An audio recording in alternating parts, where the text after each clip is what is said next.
Shalom, selamat pagi anak-anak semuanya. Kita akan melanjutkan pembelajaran kita pada pertemuan yang ke-14. Anak-anak semuanya, Bapak berharap kita semua dalam keadaan sehat dan tidak ada satu orang pun yang sakit. Bapak menghimbau di tengah-tengah cuaca pancaroba saat ini, kita harus banyak minum, banyak juga beristirahat, makan makanan juga yang sehat, jangan banyak makan kerupuk terus yang mengandung mecin ataupun yang mengandung manis-manisan, ya. Yang penting banyak minum saja, banyak minum, ya, dan juga istirahat teratur.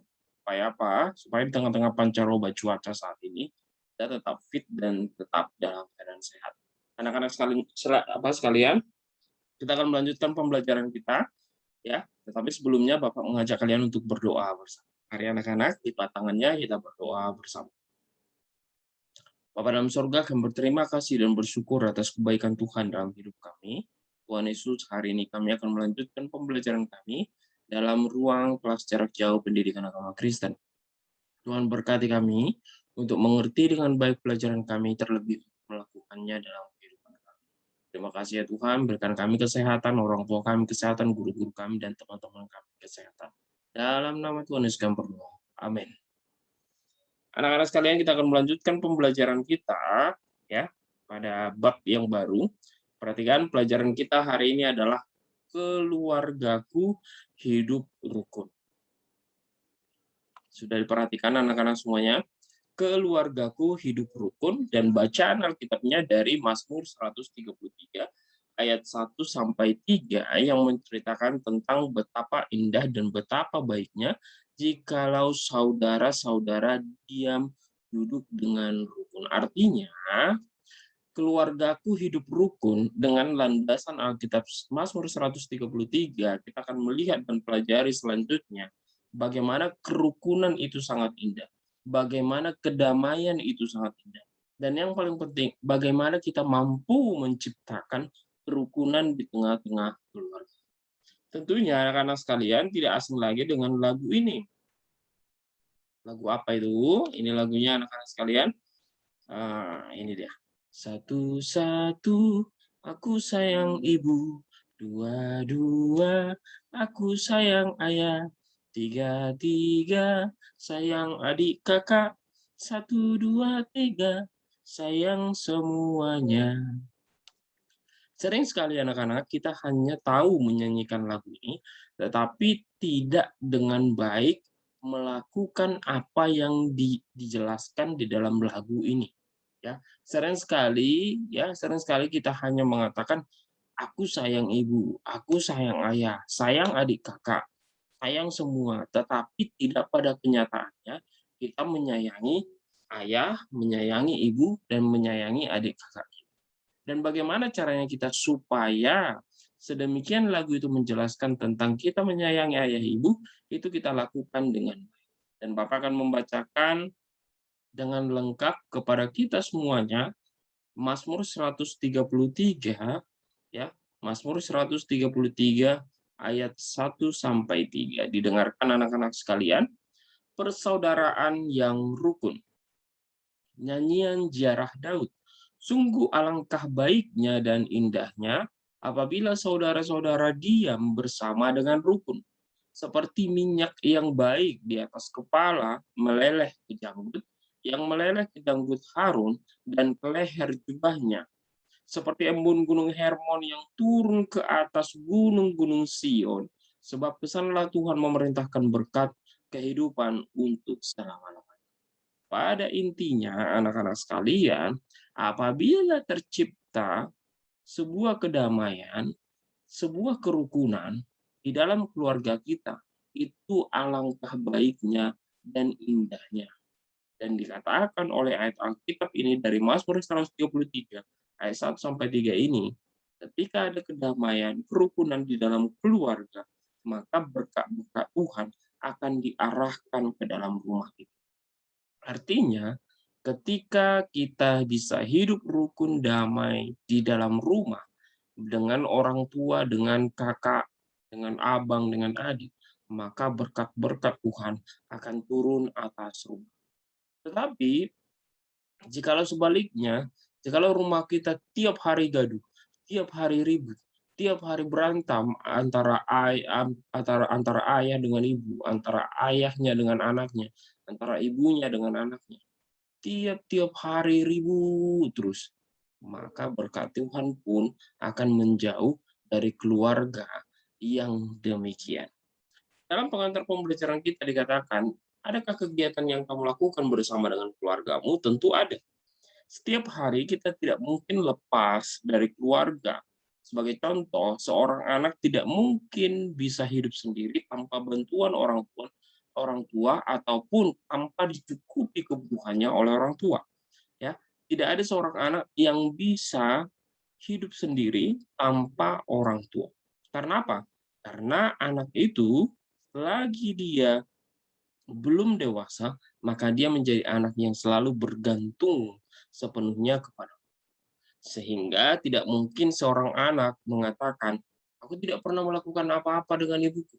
Aku tidak pernah meminta bantuan ibuku. Aku tidak pernah dikasih makan ibuku. Tidak mungkin. Jadi kalau katakan ada kegiatan yang kamu lakukan bersama dengan keluargamu, tentu ada. Di keluarga ada banyak kegiatan yang dilakukan bersama. Apa saja? Misalnya kebaktian keluarga, doa bersama, membaca buku cerita, menonton TV, makan, bermain, dan melakukan pekerjaan. Ada banyak anak-anak dan juga mungkin kalian setiap harinya akan berdoa bersama dengan orang tua, ya, baik itu mungkin sebelum tidur atau ketika mau makan, ya. Ada juga mungkin di antara kalian yang orang tua kalian masih membacakan buku cerita kepada kalian. Ada juga mungkin kalian bersama dengan orang tua melakukan kegiatan menonton TV bersama. Ada juga dalam sebuah tradisi keluarga-keluarga harus makan bersama, tidak boleh sendiri-sendiri. Apalagi mungkin ketika orang tua kita itu masih lahir di kampung, ya belum lahir di Jakarta, itu akan selalu menerapkan pola makan bersama. Jadi tidak boleh makan sendiri-sendiri, nggak boleh makan terpisah-pisah, harus makan bersama. Kemudian mungkin kamu juga bermain bersama abang, bermain bersama kakak, atau bersama dengan adik. Dan juga melakukan pekerjaan-pekerjaan rumah bersama, sedemikian kalian sudah bisa mengambil tanggung jawab sederhana sesuai dengan kemampuan kalian, seperti menyapu rumah, ya, seperti membereskan tempat tidur, dan lain sebagainya yang bisa dilakukan sesuai dengan kemampuan. Bila hari libur biasanya kami bergotong royong membersihkan rumah dan halaman. Ini juga merupakan kegiatan sebagian besar daripada keluarga-keluarga. Kami melakukannya dengan gembira. Sebagai anak yang baik, aku hormat dan patuh kepada orang tuaku. Karena apa? Mengapa kita harus hormat dan patuh pada orang tua? Karena orang tua mewakili Allah di dalam. Maka kita harus senantiasa menaati dan juga mengikuti dan melakukan perintah. Kemudian anak-anak sekalian, kalau kita melihat gambar ini, maka mereka sedang melakukan ibadah bersama dan berdoa bersama. Dan ini harus dibiasakan di dalam rumah dan juga di antara kalian dan anak semuanya. Perhatikan dalam bagian B, anak-anak, kita melihat kegiatan-kegiatan antara orang tua, ya, mereka menonton TV bersama. Apakah kalian pernah melakukannya? Pasti. Sekalipun mungkin adiknya pengen nonton ini, abangnya pengen nonton ini, ayahnya pengen nonton ini, mamanya pengen nonton itu, dan lain sebagainya. Kemudian, pernahkah kamu diajari ataupun kamu pernah dibantu oleh ayahmu ketika belajar? Mungkin tentu pernah, ya. Meskipun kemungkinan besar kamu lebih sering dibantu oleh ibu, ya. Karena mungkin orang tuanya pulang malam, pulang larut, sudah capek, dan lain sebagainya. Tetapi kan ibu mungkin berada di rumah, mengurusi rumah tangga, dan memberikan perhatian, membantu kamu dalam belajar. Keluargaku hidup rukun sebagai tanda ketaatan kepada Tuhan. Bagaimana dengan keluargamu? Pernahkah kamu menonton dan mengerjakan PR bersama? Anak-anak sekalian, kerukunan, kedamaian adalah sesuatu yang harus diterapkan di dalam keluarga. Dan ingat, pasti yang membuat kita bisa rukun di dalam keluarga, yang pertama adalah kasih. Ya. Firman Tuhan berkata, karena begitu besar kasih Allah akan dunia ini, sehingga Ia telah mengaruniakan anaknya yang tunggal, supaya setiap orang yang percaya kepadanya tidak binasa, melainkan beroleh hidup yang kekal. Ayat itu anak-anak dituliskan dalam Yohanes pasal 3 ayat 6. Kemudian anak-anak sekalian, ya, Papa akan membacakan ayatnya juga di dalam beberapa tulisan kitab Yohanes, 1 Yohanes, ya. Kitab 1 Yohanes pasal yang ke-8, pasal yang keempat, 1 Yohanes 4. Ini Bapak akan bacakan. 1 Yohanes pasal yang keempat, mulai dari ayat yang ke-7, Bapak akan bacakan. Saudara-saudaraku yang kekasih, marilah kita saling mengasihi, sebab kasih itu berasal dari Allah. Dan setiap orang yang mengasihi, lahir dari Allah dan mengenal Allah. Barang siapa tidak mengasihi, ia tidak mengenal Allah, sebab Allah adalah kasih. Dan inilah kasih Allah dinyatakan di tengah-tengah kita, yaitu bahwa Allah telah mengutus anaknya yang tunggal ke dalam dunia, supaya kita hidup.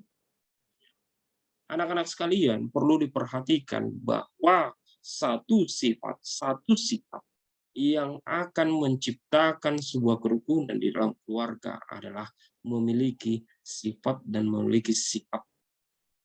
Seperti apa sih kasih itu? Tadi Bapak sudah katakan. Mengapa? Ya, mengapa kasih?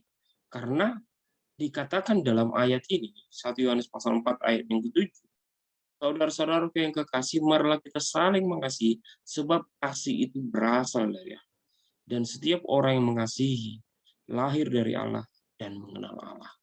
Jadi, mengapa kerukunan itu merupakan bentuk ketaatan kepada Allah? Dan kunci supaya keluarga kita itu tercipta sebuah kerukunan ialah ketika kita memiliki. Dan kasih itu berasal dari Allah.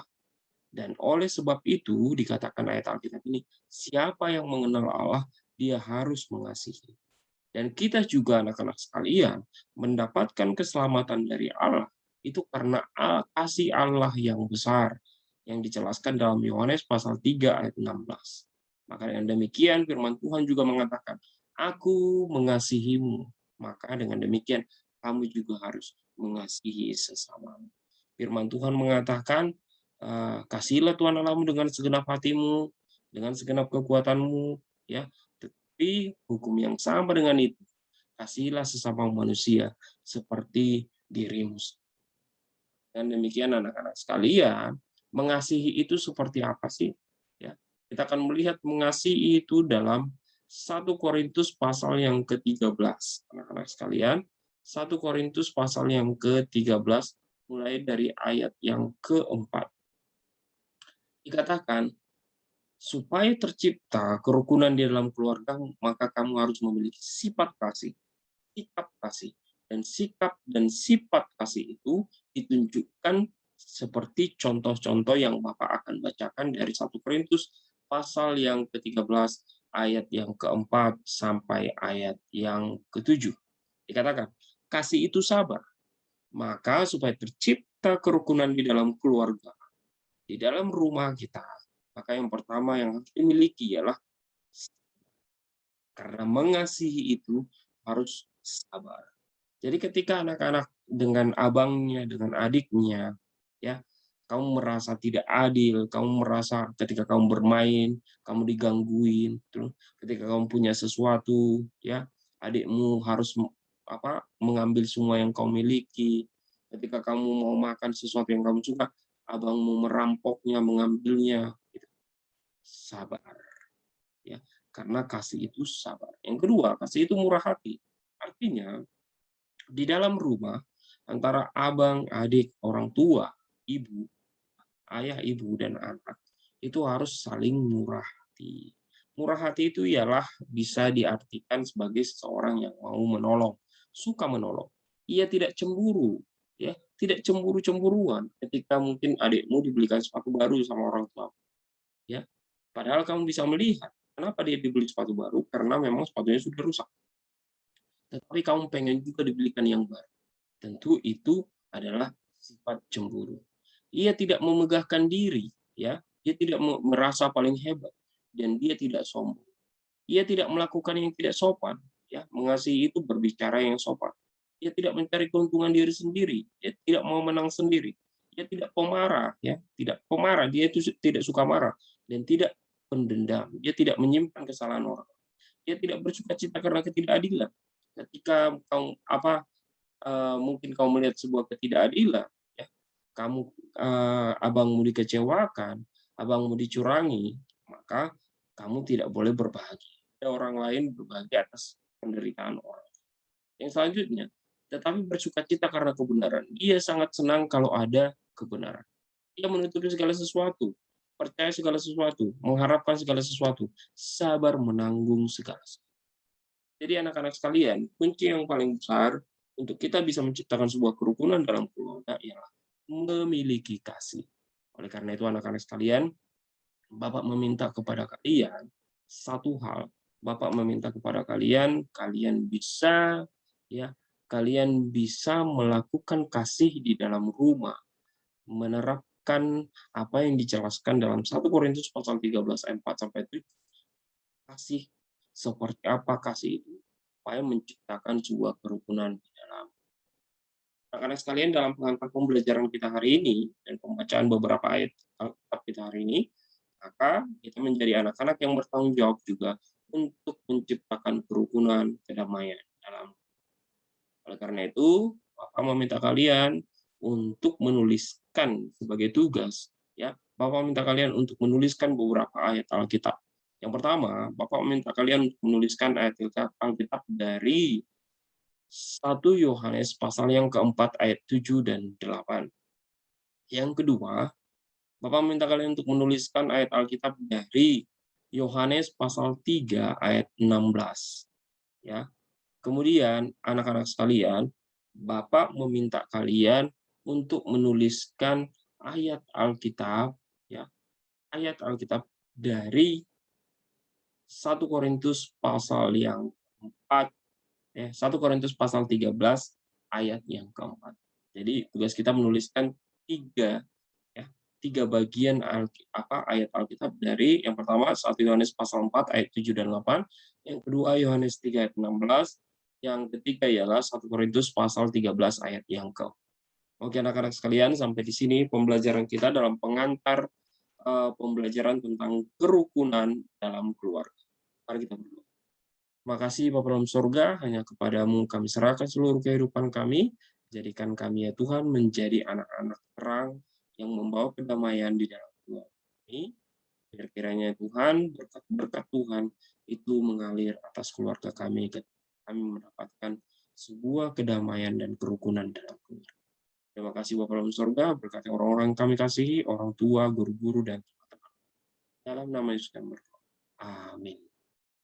Oke anak-anak sekalian, sampai di sini pembelajaran kita hari ini. Tuhan Yesus memberkati kita semuanya. Shalom, shalom, shalom.